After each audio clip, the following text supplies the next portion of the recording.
नमस्कार सर्वांना. कसे आहात सर्वजण मजेत ना? तर पहा आता इकडे सध्या इंग्लंडमध्ये ना 2 ते 3 दिवस झालं खूप जास्त धुकं पडलेलं आहे आणि त्या धुक्यामध्येच आम्हाला बाहेर जायचं होतं. कसं दिसतंय खालून ते पाहण्यासाठी आणि मग खाली गेल्यावर एवढं काही जाणवलं नाही कारण घरून ते असं व्यवस्थित दिसत होतं सर्व घरं वगैरे झाकून गेलेली त्याच्यामुळे. स्वरांशला ते पाहायचं होतं म्हणून आम्ही खाली गेलेलो आणि त्याचबरोबर इथे आमच्या घराच्या शेजारी जो मॉल आहे ना, तर तिकडे गेलेलो. तर तिथे एक मला गोष्ट पाहायला मिळाली. ती खूप दिवसांपासून तुमच्याशी शेअर करायची होती. तर या ज्या बॉटल्स दिसतात, तर त्यामध्ये व्हाईट पहा ते कांदे आहेत.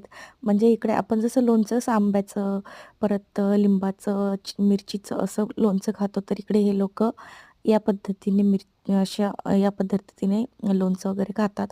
तर ते व्हिनेगरमध्ये ना काही-काही जे काही गोष्टी आता कांदा असेल, परत मग ही एक गोष्ट आहे. त्यासोबतच अंडीसुद्धा तुम्हाला इथे पाहायला भेटतील.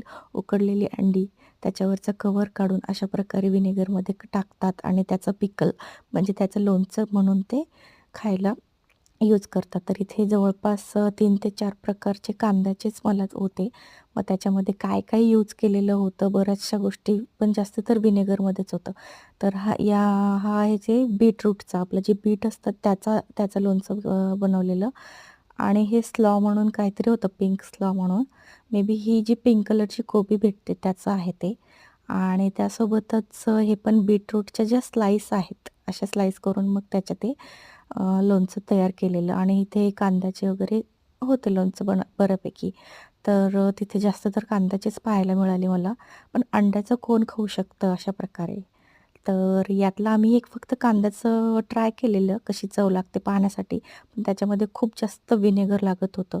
तर इकडे देखील पहा इथे कशा प्रकारे आहेत हे लोणचं बनवलेले आणि त्यासोबतच मला मिक्स्ड पिकल हेही दिसलं, जे की आपल्याकडे खाण्यात येतं हे. आणि त्याच्या शेजारी मग हे ठेवलेले बाकीचे पिकल्स जे आहेत ते. मग याच्यामध्ये काकडीचं होतं, परत कॅरेट, परत जे काही कुकुंबर वगैरे जे सर्व काही होतं आणि हे ऑलिव्हजचं होतं, जे आपण पिझ्झा वगैरे त्याच्यावर ऑलिव्हज खातो ना, तर त्याचं बनवलेलं हे लोणचं होतं. तर अशा प्रकारे विविध प्रकारच्या हे भाज्या वगैरे मिरच्या हे पहा हे लाल मिरचीचं होतं.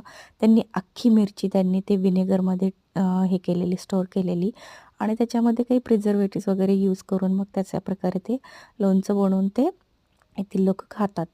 तर पाहू शकता तुम्ही आणि तुम्हाला कोणतं लोणचं आवडतं ते मला नक्की सांगा कॉमेंट करून आणि हे लोणचे कसे वाटले?